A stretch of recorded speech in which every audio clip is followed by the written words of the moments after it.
Hello everyone.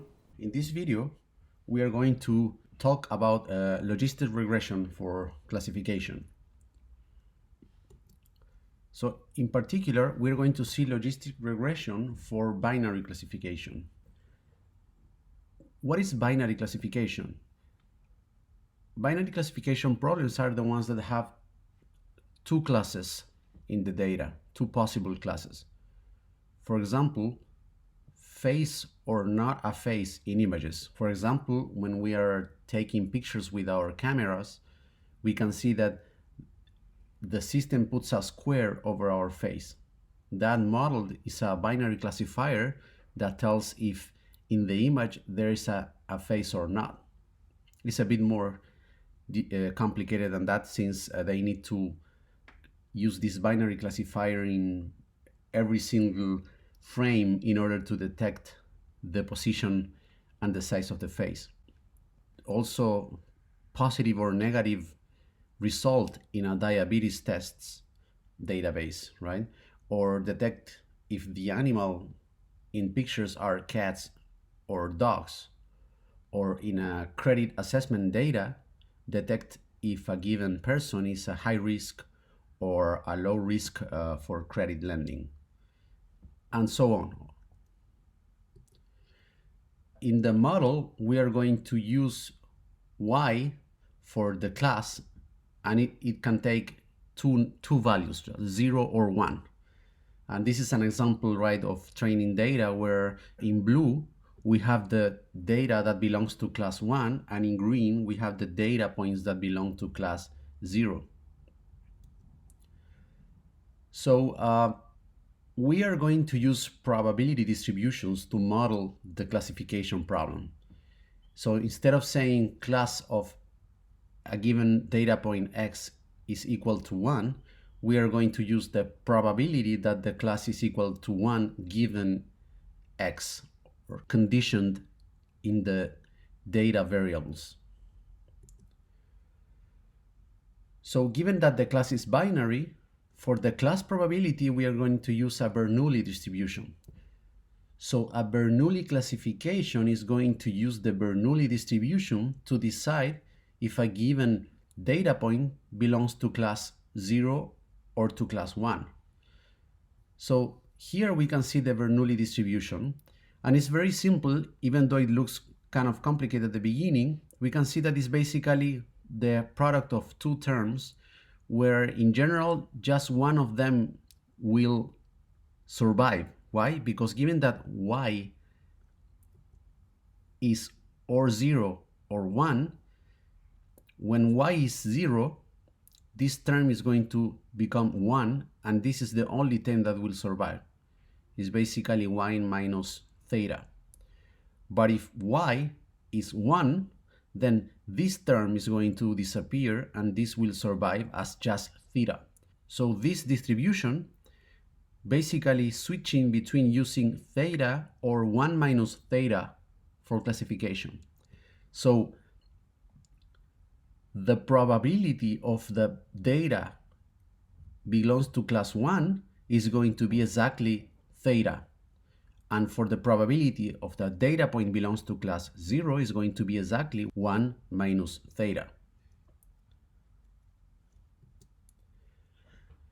So we saw that linear regression in a previous video generates outputs in R, right? What if we shrink the output from a linear regression to an interval between 0 and 1? We could use that output as the probability, right? So for example, we can use a sigmoid function to shrink the value.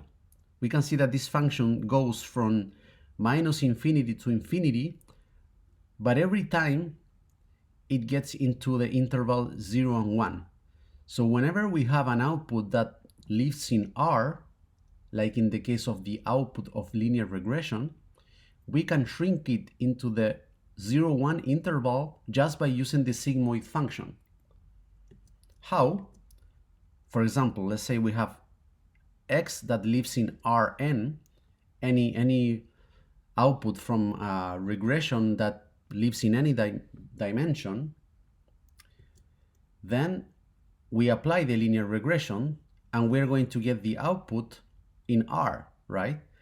And then we are going to use the squashing function like the sigmoid, where the R output is going to now be shrinked into the 0-1 interval. And then we can apply Bernoulli classification to end up in 0 or 1. So for the linear regression, recall we use this equation, which is the linear combination of the input. Then the resulting value that before was used for prediction, now it is passing through a squashing function called sigmoid that grabs the value and delivers a result between 0 and 1. And that result is going to be used exactly as theta, the probability that the data point belongs to the class 1 by using the Bernoulli distribution. Another perspective, we can see the logistic regression model as we are doing regular regression over the log odds. So what are the log odds? It is the log of the ratio of getting a success over getting a failure. If we code success as 1 and failure as 0, the log odds is basically the ratio between theta and 1 minus theta, right? So that number is also real. And actually what we are doing in logistic regression, we are using a linear regression to predict the log odds. So if we clear up theta in the equation, we end up with this value. As we can see, it is the sigmoid applied to the linear combination of the input. So there is a very strong relationship between linear regression and logistic regression. Basically, there is this squashing function in the end. We can see that to use a logistic regression model, we need the parameters beta. Again, like what we did in the linear regression, right? So given training data, in other words, data where we know the class, how we can train a logistic regression? In other words, find beta. Well, we can train or fit a logistic regression model to the training data by using a maximum likelihood criterion. For that, we need to basically calculate the probability of the data given the model. That's actually the likelihood. And then if we maximize that likelihood, we can find the beta parameters. So the likelihood is the probability of the data given the model. Our data points are pairs with the input variables and the output class. So here we are assuming that all our training points are IID. They are independent and identically distributed. That's an assumption actually to apply this model. So it's important, if we are using a logistic regression for classification, we need to make sure that the rows in our database are independent. What we're really going to use is the conditional likelihood, because it's easier to apply the Bernoulli distribution.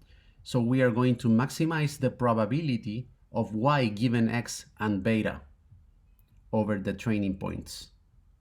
So this is saying, if you have training data, we are going to find a probability model that maximizes the probability of your data under the model.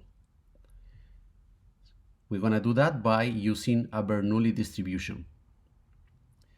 Why this is done like that? Because if we assume that the data follows a given distribution, it is natural that the best distribution is the one that fits better over the data. And to find the distribution that fits better the data, in other words, means the ones that the data under that distribution has a higher probability.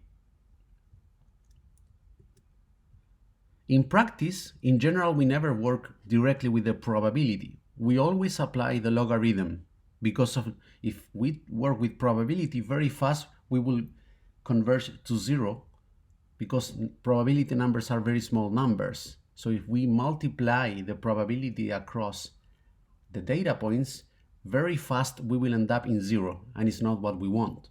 So instead, we use logarithms applied to the likelihood.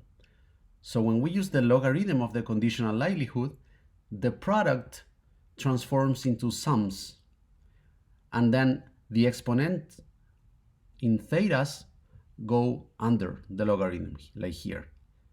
So we can do some algebra here, and we end up in this equation. Pause the video and take a look and make sure you understand every step. So how we maximize this? The optimal solution of this term cannot be found in closed form. So we must perform numerical optimization, like Newton method or gradient descent. The good news is that this equation is concave. So any local optimum is equal to the global optimum. Why is concave? Because the first term here, it is also known as a log of the sum of exponentials. And that is a convex function. But given we have a minus here at the beginning, then this is a concave term. And the right term is an affine function. And affine functions are concaves and convex. So these two terms together are a concave term. That means that using numerical optimization here, it is very convenient, because we're going to end up in the global optimum. So after solving that and finding the betas, how we perform classification? Once we have the parameters, then in order to classify a new data point, let's say a vector of x values in any dimension, we just need to apply the sigmoid function to find theta. In other words, the probability of belonging to class 1. Also, we need to find the probability of belonging to class 0, which is basically one minus the other. And then we compare both values and choose the one that is higher. So next, we are going to see how to implement logistic regression in Python.